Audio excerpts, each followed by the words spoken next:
നമസ്കാരം. ഇന്ന് നമ്മളൊരു പ്രത്യേക വിഷയത്തിലേക്ക് കുറച്ചുകൂടി ആഴത്തിൽ നോക്കുകയാണ്. നിങ്ങൾ ഷെയർ ചെയ്തൊരു യൂട്യൂബ് വീഡിയോ ഉണ്ടല്ലോ, അതിലെ ചില ചിന്തകളാണ് നമ്മളിന്ന് പരിശോധിക്കാൻ പോകുന്നത്. അതെ. തവക്കുൽ, അതായത് അള്ളാഹുവിലുള്ള ആ ഒരു ഉറച്ച വിശ്വാസം, പിന്നെ പ്രാർത്ഥനകൾക്ക് ഉത്തരം കിട്ടാൻ വൈകുമ്പോൾ ആ ക്ഷമയുടെ കാര്യം, ഇതിനെയൊക്കെ ന്യൂറോ സയൻസുമായി എങ്ങനെ കണക്ട് ചെയ്യാമെന്നൊക്കെയാണ് അല്ലേ?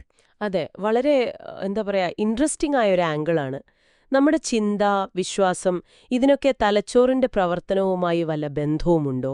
പ്രത്യേകിച്ച് ഈ പ്രതിസന്ധി ഘട്ടങ്ങളിലൊക്കെ ദൈവത്തിൽ ഭരമേൽപ്പിക്കുന്നത്, അതിനൊരു സയന്റിഫിക് തലം കണ്ടെത്താൻ പറ്റുമോ എന്നൊക്കെയാണ് അതിൽ നോക്കുന്നത്. എല്ലാത്തിനും പിന്നിൽ ഒരു ദൈവിക ഹിക്മത്ത്, ഒരു യുക്തിയുണ്ട് എന്ന് വിശ്വസിക്കുന്നത് നമ്മളെ എങ്ങനെയാണ് ശരിക്കും മാറ്റുന്നത്? അതാണ് നമുക്ക് നോക്കേണ്ടത്. ശരിയാണ്. വീഡിയോയുടെ തുടക്കത്തിൽ തന്നെ ഈ പ്രകൃതിയിലെ ചെറിയ കാര്യങ്ങൾ പറയുന്നില്ലേ? മരത്തിലെ ഇലകളുടെ ആ ഒരു വെറൈറ്റി, പച്ചപ്പിന്റെ പല പല ഷേഡുകൾ, അതൊക്കെ ചൂണ്ടിക്കാട്ടിയിട്ട് എല്ലാം ഒരു കൃത്യമായ പ്ലാനിന്റെ ഭാഗമാണെന്ന് പറയുന്നുണ്ട്. അതെ അതെ. അപ്പം നമ്മുടെ ജീവിതത്തിലെ കാര്യങ്ങളും ചിലപ്പോൾ നമുക്ക് അങ്ങനെയല്ലെന്ന് തോന്നിയേക്കാം, എന്നാലും അതും ഒരു വലിയ പ്ലാനിന്റെ ഭാഗമാണെന്നൊരു ഓർമ്മപ്പെടുത്തൽ പോലെ. തീർച്ചയായും അത് പ്രധാനമാണ്. പ്രത്യേകിച്ച് നമ്മൾ ദുആ ചെയ്തിട്ട് ഉത്തരം കിട്ടാൻ താമസിക്കുമ്പോൾ, ചിലപ്പോൾ വർഷങ്ങൾ, 10-20 കൊല്ലമൊക്കെ കാത്തിരിക്കേണ്ടി വരും എന്ന് ആ വീഡിയോയിലൊരു പേഴ്സണൽ അനുഭവം പറയുന്നുണ്ട്. ഓഹോ. പക്ഷേ എല്ലാ ദുആയ്ക്കും ഉത്തരം കിട്ടുമെന്നാണല്ലോ വാഗ്ദാനം. ഒന്നുകിൽ നമ്മൾ ചോദിച്ചത് അത് കിട്ടും, അല്ലെങ്കിൽ അതുപോലൊരു ആപത്തൊഴിവാകും. ശരി. അതുമല്ലെങ്കിൽ പരലോകത്ത് അതിലും വലിയ പ്രതിഫലം കിട്ടും. അതാണ് വിശ്വാസം. നമ്മളിൽ മിക്കവർക്കും, എനിക്കും നിങ്ങൾക്കുമൊക്കെ ഈ കാത്തിരിപ്പ് ഭയങ്കര ബുദ്ധിമുട്ടുള്ള കാര്യമാണല്ലേ? അതെ അതെ. എല്ലാം പെട്ടെന്ന് നടക്കണം, അതാണ് നമ്മുടെ ഒരു രീതി. പക്ഷേ ഈ കാത്തിരിപ്പിൽ ഒരു ഹിക്മത്ത്, ഒരു യുക്തിയുണ്ട്. ദൈവത്തിന്റെ ആ ടൈമിങ്ങിൽ വിശ്വസിക്കാൻ പഠിക്കണമെന്ന് പറയുമ്പോൾ ആ കാത്തിരിപ്പ് നമ്മളെ മാറ്റുന്നുണ്ട് എന്ന് പറയുന്നതിലാണ് എനിക്ക് തോന്നുന്നു അതിലൊരു കാതൽ. അവിടെയാണ് പോയിന്റ്. കറക്റ്റ്. ആ കാത്തിരിപ്പ്, ആ ക്ഷമ, നമ്മൾ സബർ എന്ന് പറയില്ലേ? അതെ. പിന്നെ ദുആയിലെ സ്ഥിരത കാണിക്കുന്നത്, അള്ളാഹുവിനെക്കുറിച്ച് നല്ലതു മാത്രം ചിന്തിക്കുന്നത്, ഹുസ്നു തന്നെ, ഇതൊന്നും വെറുതെ ഇരിക്കലല്ല. അതൊരു ആത്മീയമായ ട്രാൻസ്ഫോർമേഷനാണ് നടക്കുന്നത്. ഓക്കേ.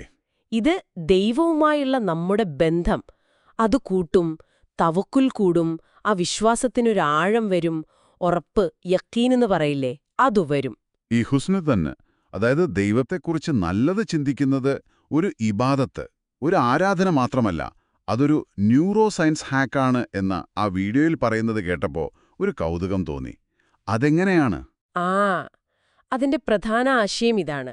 നമ്മളെ സ്നേഹിക്കുന്ന, കരുണയുള്ള, എല്ലാ കഴിവുമുള്ള ഒരു ശക്തി നമ്മളെ നോക്കുന്നുണ്ട്, പരിപാലിക്കുന്നുണ്ട് എന്ന് നമ്മൾ ഉറച്ചു വിശ്വസിക്കുമ്പോൾ അത് നമ്മുടെ ബ്രെയിനെ റീവയർ ചെയ്യും.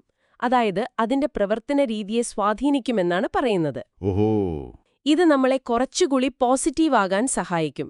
ജീവിതത്തിലെ നല്ല കാര്യങ്ങൾ ശ്രദ്ധിക്കാൻ തുടങ്ങും. നമ്മൾ പ്രൊട്ടക്റ്റഡ് ആണ് എന്നൊരു ഫീല് വരും. ഈ പോസിറ്റീവ് ചിന്തകൾക്ക് നമ്മുടെ ശരീരത്തെ വരെ, നമ്മുടെ സെല്ലുകളെ വരെ സ്വാധീനിക്കാൻ പറ്റുമെന്നും ഇമ്മ്യൂണിറ്റി കൂട്ടുമെന്നുമൊക്കെ ചില സ്റ്റഡീസ് പറയുന്നുണ്ടെന്നാണ് വീഡിയോയിൽ പറയുന്നത്. ഈ നല്ല ചിന്ത ബ്രെയിനിനെ സ്വാധീനിക്കുമെന്ന് പറഞ്ഞല്ലോ, അതിനൊരു ശാസ്ത്രീയ വശം കൂടി അതിൽ പറയുന്നുണ്ടല്ലോ, ഈ റെറ്റിക്കുലാർ ആക്ടിവേറ്റിംഗ് സിസ്റ്റം, RAS. അതെ, RAS. അത് നമ്മുടെ തലച്ചോറിലെ ഒരു ഫിൽറ്റർ പോലെയാണ്, അല്ലെങ്കിൽ ഒരു ഗേറ്റ് കീപ്പർ. നമ്മൾ എന്തിലാണോ ശ്രദ്ധ കൊടുക്കുന്നത്, അതുമായി ബന്ധപ്പെട്ട കാര്യങ്ങൾ നമ്മുടെ ചുറ്റുപാടിൽ നിന്ന് എളുപ്പം കണ്ടുപിടിക്കാൻ ഈ സിസ്റ്റം സഹായിക്കും. ഒരു സിമ്പിൾ ഉദാഹരണം പറഞ്ഞാലേ, നിങ്ങൾ ഒരു പച്ച കാറ് വാങ്ങാൻ തീരുമാനിച്ചാൽ പെട്ടെന്ന് വഴിയിൽ നിറയെ പച്ചക്കാറുകൾ കാണാൻ തുടങ്ങും. ശരിയാണ്. അതുപോലെ ഈ സാഹചര്യം എനിക്ക് എങ്ങനെ ഗുണകരമാകും, ഇതിലെന്താണ് അള്ളാഹു എനിക്ക് വേണ്ടി വെച്ചിട്ടുള്ള നല്ല കാര്യം എന്ന് നമ്മൾ ബോധപൂർവം ചിന്തിക്കാൻ തുടങ്ങിയാൽ ആ കാര്യങ്ങൾ, ആ പോസിറ്റീവ് സൂചനകൾ കാണാൻ ഈ RAS നമ്മളെ സഹായിക്കുമെന്നാണ് വീഡിയോ പറയുന്നത്. ഒരു ഉദാഹരണം അതിൽ പറയുന്നുണ്ടല്ലോ, യാത്ര വൈകിയതുകൊണ്ട് ഒരു അപകടത്തിൽ നിന്ന് രക്ഷപ്പെട്ടതുപോലെ. അതെ. അങ്ങനെയുള്ള അനുഭവങ്ങൾ എല്ലാം അള്ളാഹുവിന്റെ പ്ലാനാണെന്ന് തിരിച്ചറിയാൻ അത് സഹായിക്കും. എന്റെ ദാസൻ എന്നെക്കുറിച്ച് എങ്ങനെ കരുതുന്നുവോ അങ്ങനെയാണ് ഞാൻ അവനോടൊപ്പം എന്ന് അള്ളാഹു പറഞ്ഞതായി ഒരു ഹദീസ് ഖുദ്സിയുണ്ടല്ലോ. വളരെ പ്രധാനപ്പെട്ടൊരു കാര്യമാണത്. അപ്പം നമ്മുടെ ചിന്തകൾക്ക് അത്രയും പ്രാധാന്യമുണ്ട്. ഉണ്ട്. സംഭവങ്ങളെ ചിലപ്പോൾ നെഗറ്റീവ് ആയിരിക്കാം, പക്ഷേ നമ്മളതിനെ എങ്ങനെ കാണുന്നു, എങ്ങനെ വ്യാഖ്യാനിക്കുന്നു എന്നത് നമ്മുടെ അനുഭവത്തെ തന്നെ മാറ്റും. ഇതെങ്ങനെ എനിക്ക് ഏറ്റവും ഗുണകരമാകും, അല്ലാഹു ഇത് ഏറ്റവും ബെസ്റ്റാക്കി തരും എന്ന് ഞാൻ വിശ്വസിക്കുന്നു എന്ന്. ഒരു കോൺഷ്യസ് എഫേർട്ട് എടുത്ത് ചിന്തിക്കുന്നത് ഒരു പരിശീലനമാണ്. വെറുതെ ഒരു പോസിറ്റീവ് തിങ്കിങ് എന്നതിലുപരി നമ്മുടെ ബ്രെയിനിനെ തന്നെ നമ്മൾ ട്രെയിൻ ചെയ്യുകയാണ്. അതെ, നമ്മുടെ ഫോക്കസ് മാറ്റുകയാണ്.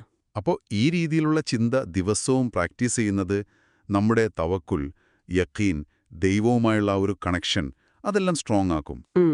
നമ്മുടെ ദുആയുടെ രീതിയെ വരെ അത് മാറ്റിയേക്കാം അല്ലേ? തീർച്ചയായും. അവസാനം ദുആക്ക് ഉത്തരം കിട്ടുന്നതിനേക്കാൾ വലിയൊരു സമ്മാനം ഒരുപക്ഷേ ദൈവത്തിലുള്ള ആ ഒരു അചഞ്ചലമായ വിശ്വാസം തന്നെയായിരിക്കും. അതും ഓർക്കേണ്ടതുണ്ട്. അതെ, അതാണ് ഏറ്റവും വലിയ കാര്യം.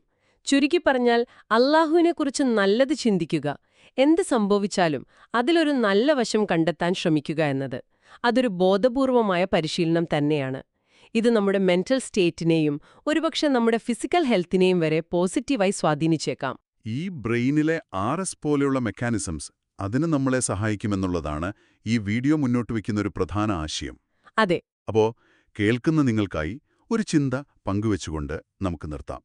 ഈ വീഡിയോയിൽ പറയുന്ന പോലെ അടുത്തൊരു 30 ദിവസം നിങ്ങളുടെ ജീവിതത്തിലെ ചെറിയ കാര്യങ്ങളിൽ പോലും ഇത് എങ്ങനെ എനിക്ക് ഗുണകരമാകും എന്ന് സ്വയം ചോദിച്ച് അല്ലാഹുവിന്റെ പ്ലാനിൽ നല്ലത് മാത്രം കണ്ടെത്താൻ നിങ്ങളൊന്നു ബോധപൂർവം ശ്രമിച്ചു നോക്കിയാൽ നിങ്ങളുടെ കാഴ്ചപ്പാടിലും നിങ്ങളുടെ അനുഭവങ്ങളിലും എന്തു മാറ്റങ്ങൾ നിങ്ങൾക്ക് കാണാൻ പറ്റും, ഇതൊന്ന് ചിന്തിച്ചു നോക്കാവുന്നതാണ്.